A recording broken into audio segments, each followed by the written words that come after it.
안녕하세요. 지난 시간에는 FDA 임상 각 단계별 성공 확률에 대해서 알아봤습니다. 그 다음은 질환별 이제 성공 가능성인데요. 여기서 내려가 보면은 이렇게 가장 확률이 높은 것부터 나와 있습니다. 그래서 헤마톨로지라는 것부터 인펙션, 이거는 이제 감염 관련된 여기 있네요. 감염성 질환이라는 거. 그리고 위에서 봤지만 이제 혈액 질환. 그래서 올라가 보면은 여기 그 설명이 나와 있죠. 혈액 질환이 가장 큰 수치라고 합니다. 신약 승인율을 말하는 하는 겁니다. 그래서 이게 가장 높게 26%로 있고, 그 다음이 감염 관련된 것들 19%라고 되어 있고, 이거는 이제 일상부터 신약 승인까지입니다. 그러니까 일반적으로 신약 개발 회사들이 겪게 되는 그런 과정을 다 거치는 승률을 말하는 거죠. 그 다음에 이제 세 번째가 안과라고 하네요. 그래서 이거는 이제 저 처음 알았고, 그래서 내려가 보면은 이제 가장 마지막에 있는 게 바로 온콜로지입니다. 그래서 그 위에서 만분의 1이라고 말했던 게 전혀 과장이 아닐 수도 있는 게, 그 신약 개발하는 질환들 중에서 가장 낮은 확률을 가지고 있습니다. 아직도 인간이 정복하지 못한 것 중에 하나죠. 보면은 만분의 1.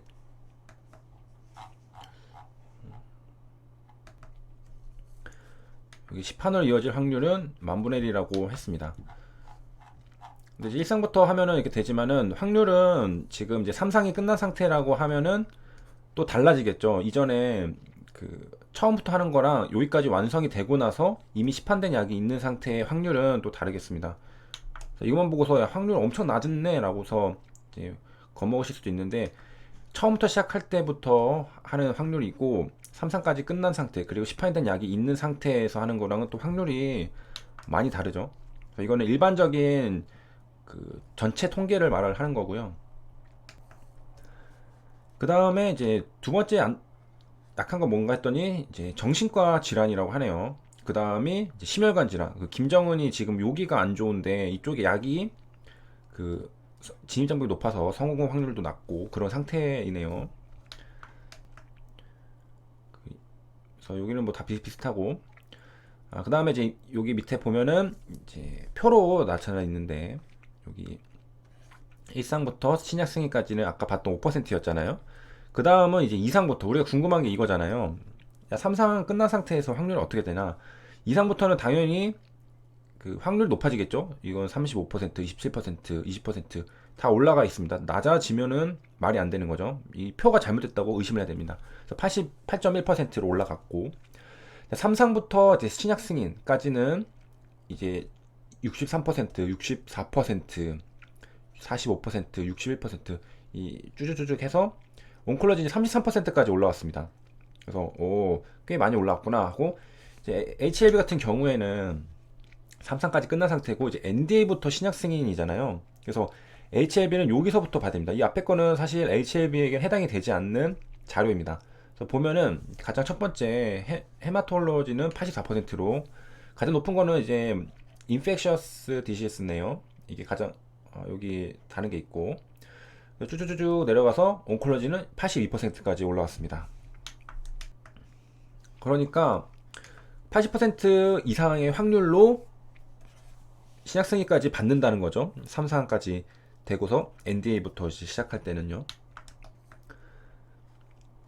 대부분 이제 광탈 당하는 게 1상, 2상에서 광탈을 당하는 겁니다. 표를 봐도 알 수 있는 게 여기가 분기점이에요. 그래서 2상까지 성공했다면은 3상부터는 어느 정도 기대감을 가질 수 있습니다. 이거는 주가에서도 나타나는 게, 임상 3상 때쯤 되면은 주가가 반응을 많이 보일 때가 많습니다. 왜냐하면은 3상부터 이제 성공의 가능성으로 확실히 올라가는 자리가 되고, 1상 이상은 솔직히 그냥 해보는 느낌 정도입니다. 물론 이제 돈이 많이 들어가고 신중하게 해야 되는 건 맞지만, 여기는 확률이 낮아요. 5%, 8%. 여기서 한 방에 이제 33% 그리고 80%까지 넘어갈 수 있는 게 3상 NDA 쪽입니다. 그래서 위에서 이 표를, 성공 가능성 표를 봐도 전체 통계랑 그렇게 다르지 않죠. 2상까지는 성공 가능성이 그 낮아요. 근데 이제 3상 NDA까지 가면은 확실히 높아지는 걸 알 수가 있습니다. 그 다음에 이제 위로 올라가서 이제 페이스 1, 2를 조금 정리를 해야 될 것 같은데, 페이스 1은 비임상을 거친 겁니다. 비임상이 아니라 이걸 거친 신약을 사람에게 처음으로 평가하는 겁니다. 그래서 건강한 사람 그리고 적은 사람에 대해서 20에서 80명에게 투여됩니다. 그러니까 처음부터 그러니까 뭐 주식도 똑같죠. 포지션을 작게 가지고 있다가 점점 확신에 따라 늘려가는 약의 종류에 따라 다르지만 대개 성인을 대상으로 진행할 수 있는 안정성을 검토하여 안전 용량의 범위를 확인하게 된다고 합니다. 그러니까 이게 약물이 어느 정도 먹어야 용량이거든요. 이 사람에게 독성이 일어나지 않고 약을 많이 먹으면 독성이 있거든요. 그래서 안전한지를 확인하게 됩니다. 그 범위 레인지를 정하게 되고요. 그리고 이 약물이 체내에서 어떻게 흡수되고 분포되고 대사되고 배설되는지에 대한 자료를 수집하게 됩니다. 그래서 이거는 환자가 아니어도 되는 거죠. 건강한 사람한테 약이 어떻게 흡수되고 이렇게 되는지, 환자는 약이 효과가 있는지를 보는 거잖아요. 대조군과 비교를 해서. 근데 임상일상에서는 이게 어떻게 흡수되고 분포되고 대사 배설되는지 이런 것들을 이제 체크를 하게 됩니다. 그 다음에 안정성이요. 임상 이상 이제 넘어가면은 A랑 B로 나뉘게 되는데요. 그 뉴스 기사들 보면은 뒤에 A, 뒤 2B 이렇게 붙어 있는 것들을 본 적이 있을 겁니다. 제 예전 영상에도 다룬 적이 있는데, 여기 이제 A는 임상 시험에 사용되는 의약품의 안정성과 이제 유효성을 증명하기 위하여 이제 약동, 약력, 약리 임상적 효과를 확인하고 이상 반응 등을 평가하기 위하여 사람 그리고 그 환자를 대상으로 하게 됩니다. 윤리적 배려, 그 베스트 서포티브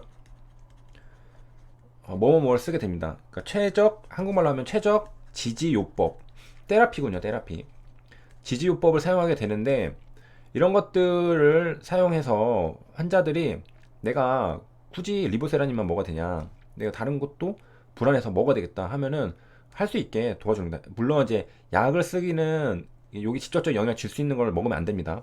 그거는 하면 안 되고, 그거 외에 뭐 예를 들어 뭐 다른 좀 도움을 받을 수 있는 것들을 할 수 있게 해주는 겁니다. 그래서 생긴 문제가 뭐였냐면은 OS가 오염되는 문제가 많이 생겼습니다. 왜냐면은 최적 지지요법을 쓰다 보면은 이제 진짜로 정확하게 체크하려면은 약을 먹은 사람, 안 먹은 사람만 딱 구분을 해야 되는데, 뭐 다른 부가적인 것들이 조금씩 조금씩 추가된다는 거죠. 그러니까 환자가 환자인 사람들과 아닌 사람들, 둘 다 환자죠. 둘 다 환자인데 이 약을 먹은 사람과 안 먹은 사람들 차이가 없어지는 경우도 있다는 겁니다. 그 말은 그 뭐죠? 그 비타민 C 같은 거 먹은 거, 그 플라시보군에서 OS가 높아지게 되는 겁니다. 왜냐면은 다른 것들이 조금씩 영향을 줘서 생존력에 그 증가를 가져왔다는 거죠. 그래서 HAB도 둘다 OS, PFS 둘 다 그 임상적 유의미성은 높아요. 다른 약들보다는 다 높게 나왔는데 OS에서 그 통계적 유의미성이 떨어지게 된 겁니다. 왜냐면은 리버세라닌 먹은 사람도 오래 살았는데 안 먹은 사람도 오래 살았게 됐다는 겁니다. 그래서 이 윤리적 배려라는 부분이 그 어쩔 수 없이 이제 사람을 살리는 일이니까 사람을 죽여서는 안 되잖아요. 근데 이런 게 들어가다 보니까 이제 통계적으로는 조금 그 오염이 되는 경우가 많이 생긴다라는 점입니다.